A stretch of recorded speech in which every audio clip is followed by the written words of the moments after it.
Hello mga kapalaboy! Welcome back to my video. By the way, I'm Joey RJ Olimba, your sales executive dito sa Mitsubishi Peak Motors, Jose Abad Santos, Manila. Ngayon, ipapakita ko sa inyo yung comparison video natin para dito sa 2025 Xpander Cross na top of the line at saka sa ating 2025 Mitsubishi X-Force GT CVT. Ngayon, ipapakita ko sa inyo yung pinagkaiba ng dalawa, yung comparison video natin dito, yung mga specs at yung pricing para sa dalawang unit. Ipapakita ko rin sa inyo kung ano ba yung purpose ng dalawang vehicle na to at kung ilan yung pwede nating masakay sa dalawang sasakyan na to. Pero bago ang lahat, please don't forget to like, share, and subscribe on my YouTube channel para updated po kayo sa aking mga Mitsubishi units na ipepresent at sa mga Mitsubishi promos na ipapakita ko para sa mga darating na mga araw. Mga kapalaboy, umpisahan natin dito sa 2025 Xpander Cross automatic transmission. By the way, meron tayong apat na kulay para sa unit na to. Sa monotone, meron tayong graphite gray metallic at saka green bronze metallic. At sa two-tone naman, meron tayong sunrise orange na kulay black yung bubong, quartz white pearl na kulay black din yung bubong. And then guys, ito, ipapakita natin sa inyo yung harapan ng ating 2025 Xpander Cross. Ito po, guys, sa Xpander Cross natin, sa harapan, naka-dynamic shield design po siya na concept. And LED po yung kanyang DRL. DRL po niya, LED. Tapos, LED rin yung kanyang headlight at saka yung kanyang fog light. Ipapakita ko po sa inyo mamaya yung itsura niya kapag naka-on po yung mga ilaw niyan. And then guys, ito pa, sa Xpander Cross natin, madidistinguish natin siya na Xpander Cross kapag yung bumper po niya ganito. Naka-nudge design po siya. Ayan. Tapos yung kanyang radiator grill naman, ayan, mas mukha po siyang Triton or Montero po. And silipin naman natin yung gilid. Sa Xpander Cross natin, naka 17-inch alloy rims. Tapos yung braking system po yan, harap, naka disc brake at naka drum brake naman. And yung suspension po niya sa harapan, naka MacPherson strut po siya with coil spring and stabilizer. At sa likuran naman niya, naka torsion beam po siya. And then guys, ito, papakita ko sa inyo yung gilid. Guys, itong pinapakita kong unit, ito po yung quartz white pearl. And yan, kulay black po siya, pataas. Sa door handles naman niya and sa side mirrors, naka-chrome po siya. Yan. And then, meron po siyang inserts dito, chrome inserts po. Tapos, silipin natin yung loob. Sa loob, mapapansin nyo, naka-synthetic leather po siya with heat guard. And meron po siyang stitches dito na kulay gray naman. Tapos sa kanyang steering wheel, ayan, naka 4-spoke steering wheel po siya. Yeah. Tapos tilt and telescopic yung kanyang steering wheel. Pwede natin siyang hatakin palapit sa akin or itulak palayo. Tapos, kung mapapansin nyo rin, dito sa kanyang multi-information display, naka 8-inch po siya na LCD na multicolor. Papakita ko lang po. Ayan. Napakaganda guys. Tapos ngayon, ipapakita ko naman sa inyo yung other features niya. Yung other features kasi ng unit na to, when it comes to safety features, meron siyang dalawang airbag. And equipped din siya ng hill start assist at saka active yaw control po. Tapos meron din siyang active stability traction control. Yan yung kinaganda kapag Xpander Cross yung in-avail nyo. And then sa kanyang head unit naman or sa touchscreen monitor niya, equipped po siya ng 9-inch na touchscreen monitor na pwede tayong mag-play ng SmartLink display audio via data cable para magamit natin yung Apple CarPlay niya and yung Android Auto. Tapos guys, yung unit na to, equipped din siya ng trunk tray cargo po. Underseat trunk tray. Sorry. Ayan. Sa transmission naman niya, equipped po siya ng 4-speed automatic transmission and meron siyang electronic parking brake with brake auto hold. Sa aircon control naman niya, meron siyang max cool function and dito guys, papakita ko lang, meron siya ditong, ito ho yung control niya para sa fan speed ng aircon at ito naman yung control para naman sa temperature. And guys, meron tayo ditong power outlet na 12 volts. Then guys, meron tayong dalawang USB port dito. Yung isa kasi sa taas, para yan sa SmartLink display audio. At yung nasa baba naman, na slot, is para naman sa kanyang power supply. Guys, sa likod naman ng ating armrest console, meron siyang USB port. Isang Type A at isa naman para sa Type C. Para po yan sa pagcha-charge ng mga mobile devices nyo or gadgets. And then, dito sa loob ng ating armrest console, meron siyang tissue holder. At guys, ito, capacity. Kaya natin maglagay dito ng 4 na bote ng tubig or ng soft drinks. So, napakalaki ng ano natin, ng armrest console. Tapos, dito naman sa harapan niya, kasya naman dito yung A4 na size ng papel. Napakaluwag din yan.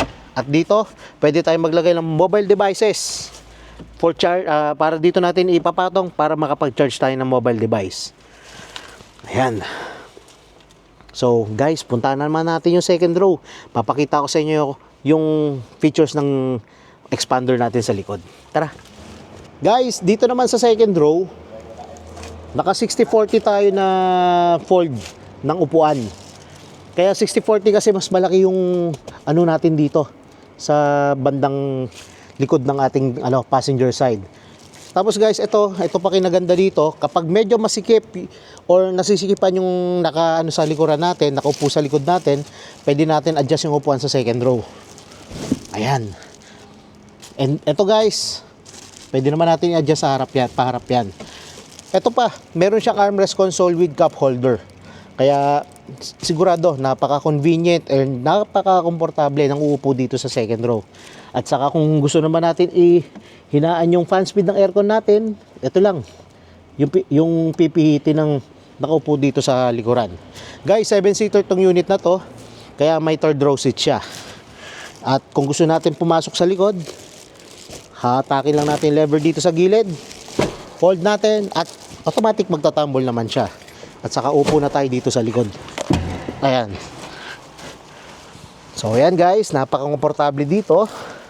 Ganito yung itsura ko kapag nakaupo dito sa third row. By the way, dalawa lang yung pwede natin maisakay dito sa third row niya. And meron dito dalawang cup holder, magkabilaan. Saka meron may isang 12 volts power outlet naman dito para naman makapag-charge yung pasahero natin sa second row or third row. Bibilan pa rin natin yan ng USB car charger po. And then guys, papakita ko lang kung paano bumaba dito Ayan, napakadali and napakaluwag nung ating bukasan ng pintuan. Ayan. So, ngayon, sisilipin naman natin yung nasa likod ng ating expander cross.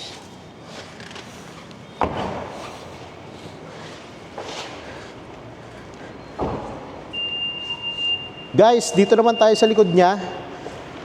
Papakita ko muna sa inyo yung bubong. Ito, sa bubong makikita nyo or mapapansin nyo, meron siyang shark's fin antenna dyan. Ayan. May shark's fin antenna siya.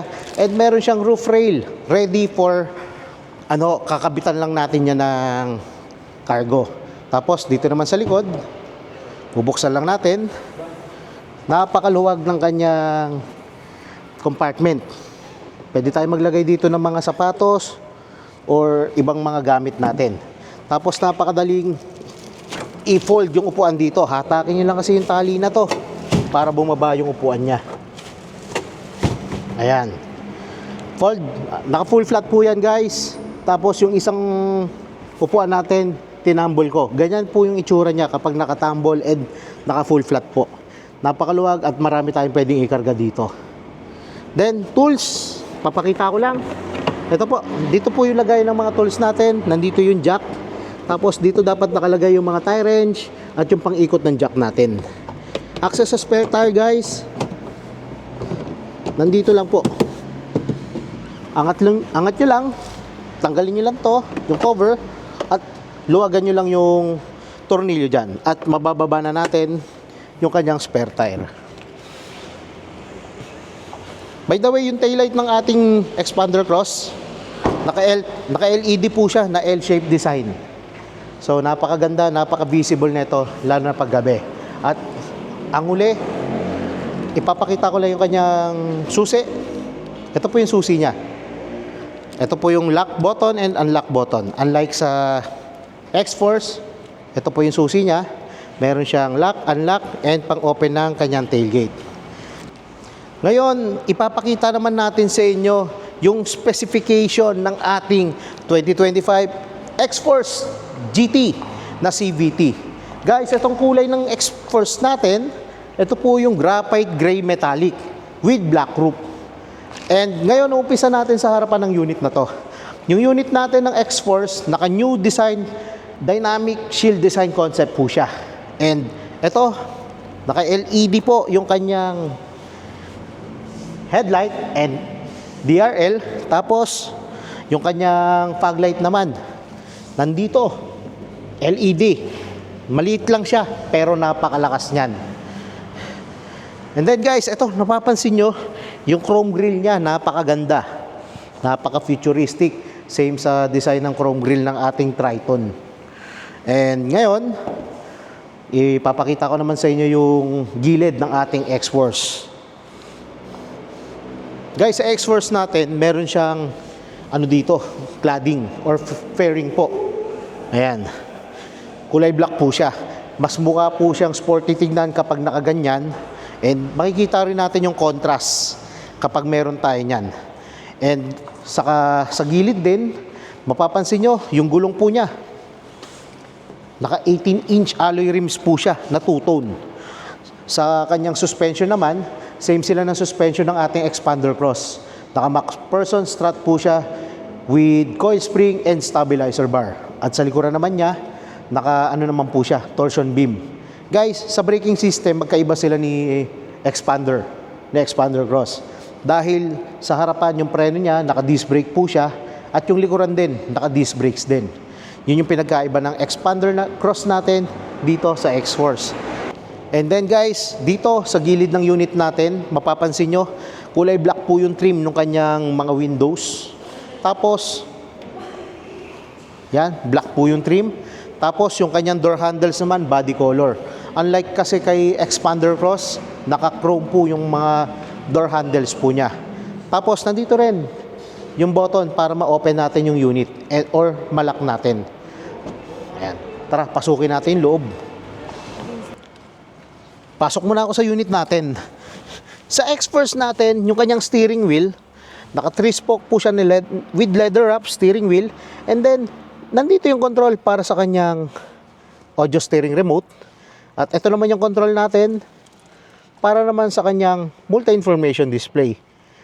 Guys, yung multi-information display ng ating X-Force, naka 8-inch po siya na LCD. And then, ito pa. Yung pinagkaiba ng dalawa. Si X-Force, meron siyang adaptive cruise control. Ito po yan. Pwede natin iset sa near, mid, or far yung ating adaptive cruise control. Unlike kay Expander or Expander Cross, cruise control lang ang meron. Mga kapalaboy, kapag X-Force po yung binili nyo, meron tayong makukuha ditong mga safety features na wala kay Expander Cross.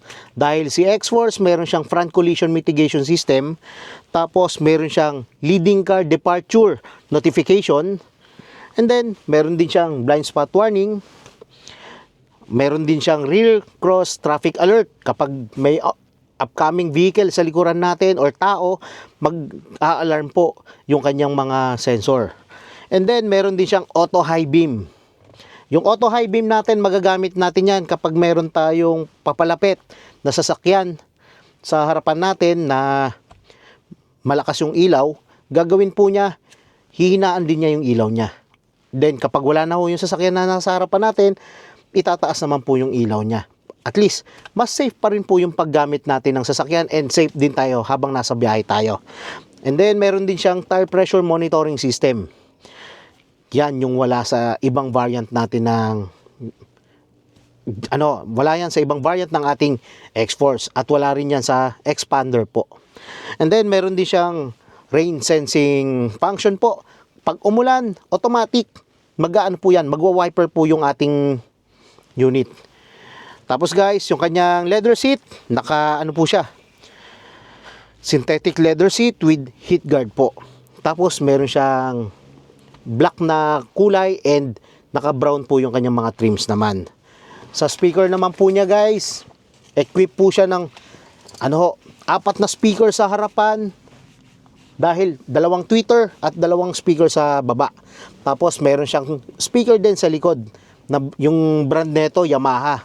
Napakaganda po ng tunog yan. Hindi mo na kailangan i-upgrade ng ibang brand yung speaker mo dahil napakaganda ng tunog, klarong-klaro at ultimo konting detalye lang sa music maririnig nyo dito. Napakaganda. Mas maganda pa kaysa sa mga aftermarket natin na OEM specs na speaker. Then sa kanyang aircon controls, papakita ko lang. I-on ko lang po muna. Ayan. Ito pa, yung kinaganda ng unit na to, may Nano X technology siya na aircon. Patay po yung mga bakterya dyan, sigurado. And yung mga bad ions. Sigurado yung aircon natin, napaka-healthy ng hangin na ibubuga niyan. Dahil sa function na yan. And then, meron siyang max cool function din, na same with sa ating Expander. Meron siyang max cool. And pwede rin natin iset ng auto climate control. Yan yung kinaganda kapag X-Force yung inavail nyo. Guys, sa multimedia naman niya, or sa kanyang touchscreen monitor, equip po yan ng napakalaking touchscreen monitor. Yung size po niyan, 12.3 inch na SmartLink display audio. Pwede natin iset siya ng wireless o di kaya i-wired natin. And then sa GT rin na variant na to, equip din siya ng wireless charging port po. Ilalagay nyo lang yung phone dito na wireless compatible at kusa na siyang magcha-charge. Yung X-Force natin, meron siyang 4 na drive mode. Meron tayo ditong normal, wet, gravel, at saka mud. Gagawin nyo lang, pipindutin nyo lang to, yung switch na to, para mag-set siya ng normal, wet, or gravel. Ayan, ibabrowse lang natin. Then, yung kanyang push button engine start po, nandito nakalocate. Guys, yung engine natin, or yung transmission, yung transmission ng ating X-Force, naka-CVT po siya. With D-Sport mode po yan. Napakaganda gamitin. Konting tapak mo lang sa gas pedal, magre-respond na po siya. Napakaganda. And equipped na rin po siya ng electronic parking brake with brake auto hold function. Ayan. Dito naman, sa loob ng kanyang armrest console, meron siyang air cooler dito. Kaya kung meron kayong mga ilalagay dito ng mga soft drinks or bottled water na hindi pwedeng yung ayaw nyong inumin ng hindi malamig, ilagay nyo lang dyan para ma-maintain po niya yung temperature niya. Kasi isaset mo lang yung temperature dito kung nakaset siya ng 21 or 22. Yun din yung ibubuga na lamig ng aircon natin dito or yung air cooler natin. So ngayon, punta naman tayo sa second row. Tara. Mga kapalaboy, ipapakita ko lang muna sa inyo yung leather seat ng ating X-Force GT na CVT variant. Ito po siya, kulay black po yung kanyang leather seat. Tapos may kulay brown na trims dito. Ayan, tapos yung stitches niya kulay brown din. And then, ito pa. Pag nakaupo tayo dito sa third row, meron tayo ditong armrest console with cup holder. Ayan. And then, guys, kung medyo naiinitan kayo sa aircon natin dyan, or hindi kayo nalalamigan dyan, or hindi kayo naabot ng hangin, ayan, meron tayo ditong aircon vent para at least yung hangin pumunta rin dito. Tapos meron siyang 2 USB port dito, USB Type A and USB Type C para po yan sa pag-charge. Yan, kinaganda natin kapag naka-X-Force tayo. At meron dito dalawang packet. Para pwede natin ilagay yung phone natin dito kung wala tayong dalang phone holder para dito sa likod. Lagay mo lang dyan.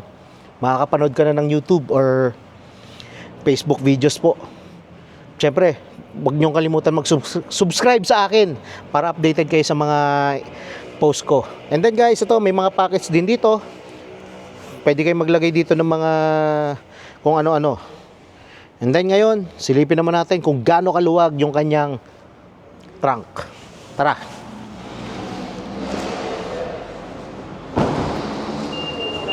Guys, bago natin buksan yung kanyang trunk, ipapakita ko lang muna sa inyo yung likod. Yung likuran natin, ayan, equip po siya ng shark fin antenna. Tapos, meron na rin siyang spoiler. Tapos guys, etong unit natin, hands-free na po yung kanyang power tailgate. Dahil pwede natin siya gamitan ng leaf sensor. Tapos, o di kaya, pindutin lang natin dito sa button na to. Pero ako, pipindutin ko na lang dito. Kasi wala naman akong ginagawa. Guys, ito. Napakaluwag ng kanyang third row. Ay, sorry. Ng kanyang trunk. Ayan, napakaluwag. And then, guys, kapag inavail mo tong X-Force natin, meron siyang cover dito sa likod. Kaya sigurado, matatakpan natin yung mga gamit na ikakarga nyo dito para iwas sa mga basag kotse gang. At ito, ipapakita ko lang sa inyo yung kanyang spare tire. Ayan, naka-donut tire po siya.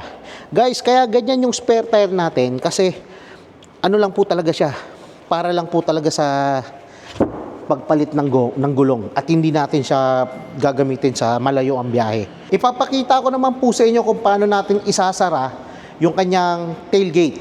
Pipindutin nyo lang yung button dito. Oops! Pwede rin natin iset na ganito yung button niya para abot po ni Christine. Ayan. Guys, pero ngayon, hindi ko na lang sinet yung memory niya.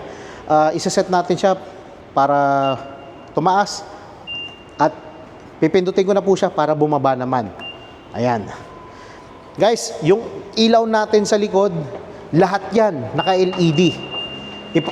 Ipapakita ko sa inyo yung ilaw niya o yung itsura niya kapag nakailaw po yung mga ilaw ng ating X-Force. Wait lang po.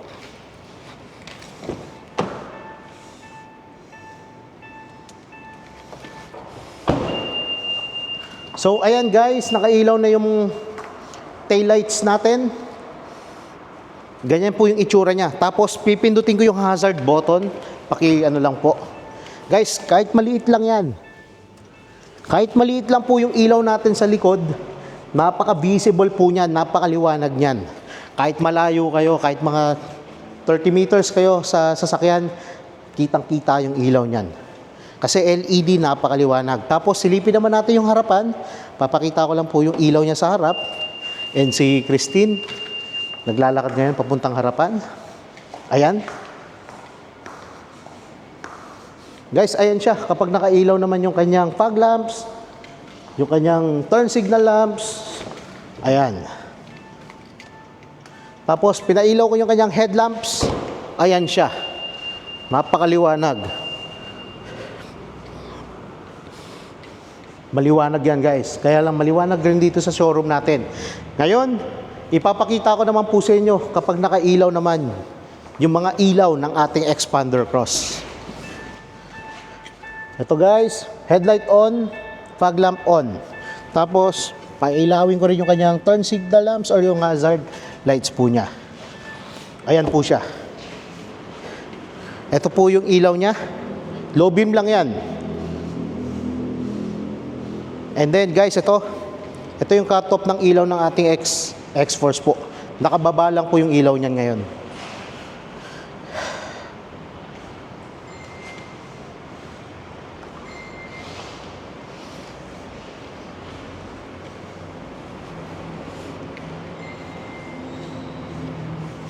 So guys, ngayon ipapakita ko lang sa inyo yung kanyang ilaw ulit.